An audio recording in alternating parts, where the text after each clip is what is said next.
बच्चों, पिछले वीडियो में आपको जो है कि एक चीज बताया गया था कि हमारे भौतिक विज्ञान में 7 मूल भौतिक राशियां हैं। व्युत्पन्न भौतिक राशियों की संख्या बहुत अधिक है। 7 मूल भौतिक राशियों में आपको बताया गया था द्रव्यमान, लंबाई, समय, ताप, विद्युत धारा, ज्योति तीव्रता और पदार्थ की क्या है, मात्रा। इनके 7 मूल मात्रक भी बताए गए थे आपको कि द्रव्यमान का मात्रक किलोग्राम होता है, लंबाई का मात्रक जो है मीटर होता है, समय का मात्रक सेकेंड होता है और ताप का मात्रक केल्विन होता है, विद्युत धारा का मात्रक एम्पियर होता है, ज्योति तीव्रता का मात्रक जो है कैंडिला होता है और पदार्थ की मात्रा का मात्रक क्या होता है, मोल होता है। अब हम आपको ये बताना चाहते हैं कि जैसे यह हमारा जो पेरिस एक देश है बच्चों, है ना। पेरिस के सेल्विस नामक स्थान में जो है ना अंतर्राष्ट्रीय माप तौल ब्यूरो संग्रहालय है, जहां पे जो पहला मीटर बनाया गया था वो उपस्थित है, जो पहला किलोग्राम बनाया गया था वो उपस्थित है। तो माप तौल के जो पहले बाट जो है बनाए गए, जिसको स्टैंडर्ड माना गया, वो वहीं पे उपलब्ध है। तो अब जो है उस अंतरराष्ट्रीय परिभाषा के अनुसार हम अब परिभाषित करने चलेंगे कि 1 मीटर किसे कहते हैं। या देखिए एक चीज मैं बता देना चाहता हूं कि मानक मीटर कोई कहे तो इसका मतलब कितना है, 1 मीटर। मानक किलोग्राम कहे कोई तो 1 किलोग्राम की परिभाषा पूछी जा रही है। मानक सेकेंड कोई कहे तो इसका मतलब क्या है, 1 सेकेंड की परिभाषा आपसे पूछी जा रही है। मानक केल्विन कोई कहे तो आपसे 1 केल्विन की परिभाषा पूछी जा रही है। मानक एम्पियर कोई कहे तो आपसे 1 एम्पियर की परिभाषा पूछी जा रही है। मानक जो है कैंडिला कहे तो आपको जो 1 कैंडिला की परिभाषा पूछी जा रही है। यदि आपको जो है कि मानक मोल कहे तो आपको 1 मोल की परिभाषा पूछी जा रही है। तो आपको इसका मतलब समझना चाहिए, इस तरह का कंफ्यूजन आपके अंदर नहीं होना चाहिए कि ये मानक शब्द क्या है। मानक को अंग्रेजी में कहते हैं स्टैंडर्ड, जिसके अकॉर्डिंग टू अन्य जो है मात्रकों को हम क्या किए हैं, बनाए और इस पूरे विश्व में जो है उसका डिस्ट्रीब्यूशन हुआ है, वितरण हुआ है। तो मैं आप लोगों को जो है एक तरह से बच्चों, आप लोग शिक्षित हो, एक मूर्ख आदमी से आप पूछोगे कि 1 किलोग्राम किसे कहते हैं, तो वह जो अगर घर में रखा गया है 1 किलोग्राम नहीं है तो दुकान पे जो यूज होता है ला के आपको दिखा देगा कि यही क्या है, 1 किलोग्राम है। ये 1 किलोग्राम की परिभाषा नहीं हुई। तो जब आप पढ़े लिखे हैं तो उनको शब्दों के माध्यम से आप कैसे परिभाषित करेंगे, उसकी मुख्य परिभाषा क्या हो सकती है। इन 7 मूल मात्रकों की परिभाषा आपको जो है कि हमने लिखा भी है, बताएंगे भी, और आप इसका अध्ययन करके पहले लर्न करने का प्रयास करिएगा। और फिर जो है 2 पूरक राशियां हमने बताया था, कोण और क्या है, घन कोण। तो कोण और घन कोण के जो 2 पूरक मात्रक हैं, रेडियन और क्या है, स्टेरेडियन, इनकी भी परिभाषाएं आपको जो है दी जा रही हैं इस वीडियो में। तो मेरे कहने का मतलब है कि इसको गौर से सुनिए, 2-3 बार कम से कम राइटिंग करिए, लिखिए और लिखकर इसे याद करने का 1-1, 2-2 पहले याद करने का प्रयास करें। अगर एक दिन में 2 याद कर लेते हैं तब भी जो है कि दूसरे दिन 2-3, इस तरह से जो है कि 7 परिभाषा आपको क्या हो जाएगी, याद हो जाएगी। मैं आपको जो है बताने जा रहा हूं कि मानक मीटर क्या होता है, ठीक है। आपको एक चीज मालूम है कि प्रकाश है ना वायु में भी चल सकता है, निर्वात में भी चल सकता है, प्रकाश जल में भी चल सकता है, और प्रकाश क्या है, कांच में भी जो है पारगमित हो सकता है, निकल सकता है। अर्थात जितने भी पारदर्शी माध्यम है उसमें प्रकाश का संचरण होता है। हाई स्कूल लेवल पे आपने पढ़ा है।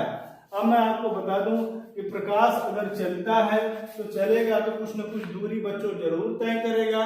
प्रकाश की चाल आप जानते हैं कितना होता है, 3 × 10⁻³ कितना होता है, 8 मीटर प्रति सेकेंड। यह प्रकाश की चाल है। तो परिभाषा दी जाती है कि 1 मानक मीटर किसे कहते हैं। बहुत साधारण सी परिभाषा है जिसे आप स्पष्ट समझ सकते हैं कि 1 मानक मीटर वह दूरी है जिसे प्रकाश निर्वात में 1 सेकेंड के 29,97,29,400 क्या है, 98 भाग में क्या करता है, तय करता है। तो ये परिभाषा आपको जो है मानक मीटर की दी जा रही है। दूसरा है हमारा मानक किलोग्राम। तो मानक किलोग्राम की 3 परिभाषाएं हैं, है ना। पहली परिभाषा यह है कि हमने अभी बताया है कि माप तौल का अंतर्राष्ट्रीय संग्रहालय कहाँ है, पेरिस में है। तो एक पेरिस में बच्चों देखिए धातु अधातु आप पढ़े हैं, एक होता है मिश्र धातु। जब 2 या 2 से अधिक धातुओं को पिघलाकर गलित अवस्था में लाकर उनको एक ही साथ मिश्रित करके ठंडा करने पर जो ठोस प्राप्त होता है उसे हम क्या कहते हैं, मिश्र धातु कहते हैं। यहाँ जो मिश्र धातु बनाई जा रही है, एक प्लेटिनम धातु लेकर और दूसरा क्या है, इरिडियम धातु लेकर। तो अगर हम देखें इसकी परिभाषा यहाँ पे, तो एक मानक किलोग्राम पेरिस में माप और तौल के अंतरराष्ट्रीय ब्यूरो में रखे प्लेटिनम इरिडियम मिश्र धातु से बने एक क्या है, बेलन के द्रव्यमान के क्या है, बराबर है। व्यवहारिक रूप से अगर देखा जाए तो व्यवहारिक रूप से परिभाषा दी जाती है कि मतलब 1 लीटर जल के द्रव्यमान को हम 1 किलोग्राम कहते हैं। लेकिन जल का टेम्परेचर कितना होना चाहिए, 4 डिग्री सेल्सियस। दाब कितना होना चाहिए, सामान्य वायुमंडलीय दाब होना चाहिए। यह व्यवहारिक परिभाषा है। तो आप कह सकते हैं यहाँ पे कि 4 डिग्री सेल्सियस ताप तथा सामान्य वायुमंडलीय दाब पर 1 लीटर जल का द्रव्यमान 1 किलोग्राम माना जाता है। परमाणु स्केल पर देखें तो मैं यहाँ बता देना चाहता हूँ बच्चों कि रसायन विज्ञान में आप जानते होंगे समस्थानिक, एक ही तत्व के वे परमाणु जिनका परमाणु क्रमांक समान होता है किंतु द्रव्यमान संख्या भिन्न भिन्न होती है, ऐसे तत्वों को हम क्या कहते हैं, समस्थानिक कहते हैं। जैसे आपने हाइड्रोजन के 3 समस्थानिक, प्रोटियम, ड्यूटेरियम, ट्राइटियम आपने पढ़ा होगा। उसी तरह से सभी तत्वों के समस्थानिक अब क्या हो चुके हैं, ज्ञात हो चुके हैं। तो कार्बन के भी 3 समस्थानिक है, 6 कार्बन 12, 6 कार्बन क्या है 13, 6 कार्बन क्या है 14, जिसको साधारणतः इस तरह से दिखाया जाता है कि C12, C क्या है 13 और C क्या है 14। तो कार्बन के 3 समस्थानिक हैं। अगर हम देखें तो इसमें मानक किसको माना जाता है, कार्बन 12 को। तो परमाणु स्केल पर जो है इन्हें हम देखें तो कहने का मतलब है कि 1 किलोग्राम जो है कि परमाणु स्केल पर 1 किलोग्राम कार्बन 12 के, किसके, कार्बन 12 के 5.0188 × 10 की घाते 25 परमाणुओं के द्रव्यमान के तुल्य होता है। तो जो बच्चे तीनों परिभाषाएं दिमाग में रख सकते हैं वो रखिए और प्रयास करिए कि ये चीज आपको याद हो जाए। अब मैं आगे बढ़ता हूं कि मानक सेकेंड। मैं बता दूं, घड़ी आप पहनते हैं, ये घड़ी दीवार पे भी लगी होती है, एक परमाणु घड़ी होती है। तो जो हमारा पेरिस का सर्विस नामक आस्थाना जहां अंतरराष्ट्रीय माप तौल ब्यूरो है, वहां पे अगर हम देखें तो एक परमाणु घड़ी बनाई गई है, परमाणु घड़ी बनाई गई है जिसमें सीजियम का समस्थानिक है कौन, सीजियम 133। जैसे कार्बन 12, कार्बन 13, कार्बन 14 लिखे हैं, उसी तरह से सीजियम 133 का परमाणु है, वह वहां पे स्थित है उस घड़ी में। और उस घड़ी में जो है स्थित है और वो करता क्या है, वाइब्रेट करता है। क्या करता है, वाइब्रेट। अगर देखा जाए तो 1 सेकेंड में जो है वह 9,19,26,31,770 बार क्या करता है, कंपन करता है। तो अगर इसकी परिभाषा अगर आपसे कोई पूछे कि बेटा 1 सेकेंड किसे कहते हैं, साधारणतः आप पूछ भी सकते हो, बहुत लोग कहते हैं कि 1 सेकेंड हम आ रहे हैं, आपको आप ही आ रहे हैं, आप थोड़ा रुकिए। तो उनसे पूछ दीजिए कि 1 सेकेंड किसे कहते हैं, तो थोड़ा सा हिचकिचाहट तो हो जाएगी उनको, लेकिन आप अच्छे से बता सकते हैं कि 1 सेकेंड वह समय अंतराल है जिसमें परमाणु घड़ी में सीजियम 133 का परमाणु 9,19,26,31,770 बार क्या करता है, कंपन करता है।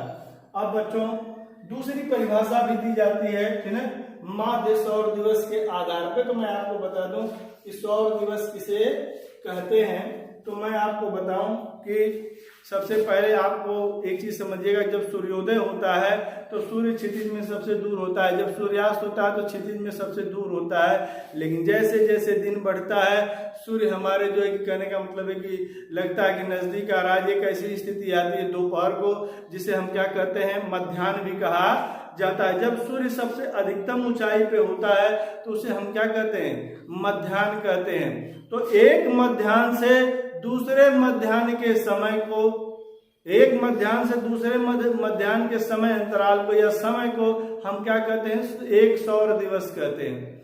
तो एक सौर दिवस कहते हैं पूरे वर्ष के सौर दिवसों के समय के योग को जब 365.24 माने वर्ष के दिनों की संख्या से 365 दशमलव कितना, 365 से 1/4 भी कह सकते हैं, या 365 दशमलव किस से 24 से भाग दे देने पर जो प्राप्त होता है उसे हम कहते हैं माध्य सौर दिवस।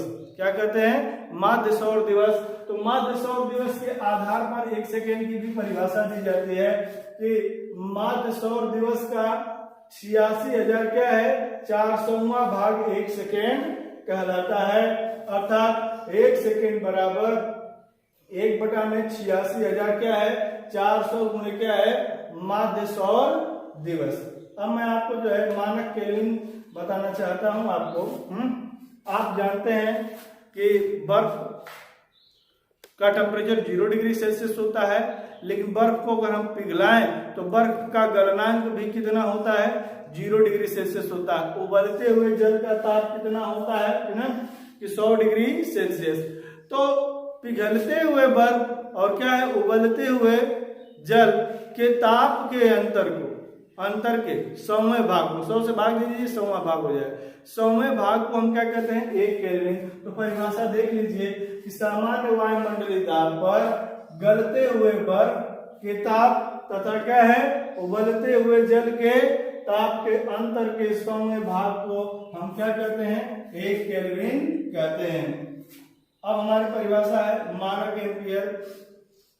देखो बच्चों, है ना, कि यदि हम दो सीधे लंबे का मतलब अनंत लंबाई की, दो सीधे लंबे जो है चालक तार अगर हम ले लें, है ना, और इनको कहाँ रख दें, निर्वात में, इनके बीच की दूरी कितनी हो, 1 मीटर हो। कितनी हो, 1 मीटर हो। दोनों में समान प्रबलता की अगर हम विद्युत धारा प्रवाहित करें, यदि दोनों तारों की प्रति एकांक लंबाई पे अर्थात प्रति मीटर लंबाई पर 2 × 10⁻⁷ न्यूटन का बल अगर उत्पन्न होता है, आकर्षण बल अगर उत्पन्न होता है, तो तारों में प्रवाहित धारा का मान कितना होता है, 1 एम्पियर। ये 1 एम्पियर की परिभाषा बनती है। तो देख लीजिए बोर्ड पर लिखा भी गया है कि 1 एम्पियर विद्युत धारा वह धारा है जो कि निर्वात में 1 मीटर की दूरी पर स्थित कितने चालकता, 2 सीधे अनंत लंबाई की क्या है, समांतर तारों में प्रवाहित होने पर प्रत्येक तार की प्रति मीटर लंबाई पर तारों के बीच 2 × 10⁻⁷ न्यूटन का बल क्या करती है,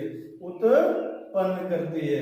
छठवीं परिभाषा हमारे बच्चों जो है मानक कैंडिला की है ना। देखिए, प्रकाश स्रोत, जल स्रोत। जल स्रोत का मतलब क्या है, जहां से जल पर्याप्त मात्रा में प्राप्त हो, जैसे नदियां हैं, सागर है, कुआं है, हमारे यहाँ हैंड पाइप, सबमर्सिबल, ट्यूबवेल, ये जल स्रोत कहलाते हैं। जल इनसे पर्याप्त मात्रा में हम क्या कर सकते हैं, प्राप्त कर सकते हैं। उसी तरह से प्रकाश स्रोत होते हैं, जैसे लालटेन है, मोमबत्ती है, टार्च है, सूर्य का प्रकाश है, तारे हैं, जुगनू है, ये सब जो है प्रकाश स्रोत हैं। कुछ प्रकाश स्रोत जो है नेचुरली है, प्राकृतिक है, और कुछ जो है आर्टिफिशियल है, अर्थात मानव निर्मित है। तो मैं आपको बताऊं कि ऐसा प्रकाश स्रोत लेना है। मानक प्रकाश स्रोत किसे कहोगे, कि ऐसा प्रकाश स्रोत जिसका जो है कि ताप जो है कि जिसका टेम्परेचर जो है प्लेटिनम के गलनांक के क्या हो, बराबर हो। जिस प्रकाश स्रोत का जो है कि गलनांक और टेम्परेचर प्लेटिनम के गलनांक के बराबर होगा, उसे आप मानक प्रकाश स्रोत मानोगे।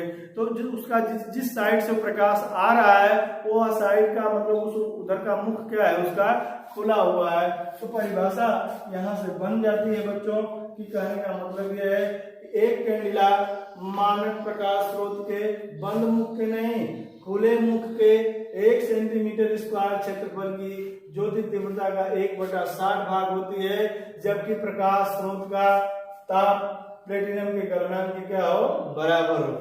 अब मैं आपको बताऊं कि मानक मोल, 1 मोल किसी पदार्थ की वह मात्रा है जिसमें उस पदार्थ के अवयवों की संख्या वही हो जितनी की कार्बन 12 के 0.012 किलोग्राम में परमाणुओं की संख्या होती है। तो मोल से आपको जो है काफी मतलब ये है कि बीच में आता रहेगा। फिजिक्स में भी कुछ जगह पे, केमिस्ट्री में तो बहुत ज्यादा मोल अवधारणा भी है, तो आपको जानना है। अब दो पूरक मात्रक है, रेडियन और क्या है, स्टेरेडियन। रेडियन वास्तव में एक प्रकार का बच्चों समतली कोण है। अगर आपसे कोई पूछे कि एक रेडियन किसे कहते हैं तो बताएंगे कि एक रेडियन वह कोण है जो किसी वृत्त में वृत्त की त्रिज्या के बराबर लंबाई के चाप द्वारा वृत्त के केंद्र पर अंतरित किया जाता है। दूसरा है स्टेरेडियन की परिभाषा गोले से दी जाती है कि एक स्टेरेडियन वह घन कोण है, घन कोण को हमने बताया था ओमेगा से रिप्रेजेंट करते हैं, ओमेगा, ये ग्रीक सिंबल है, डब्ल्यू मत पढ़िएगा इसको, समझ रहे ना, अपने तो सामान्य आप लोग डब्ल्यू पढ़ लेंगे क्योंकि आपको अनुभव है नहीं, तो आपसे ये समझिए कि इस तरह से डब्ल्यू की तरह थोड़ा सा ये बना हुआ संकेत अगर आपको बुक में दिख जाए तो इसे क्या पढ़ेंगे आप, ओमेगा पढ़ेंगे, है ना।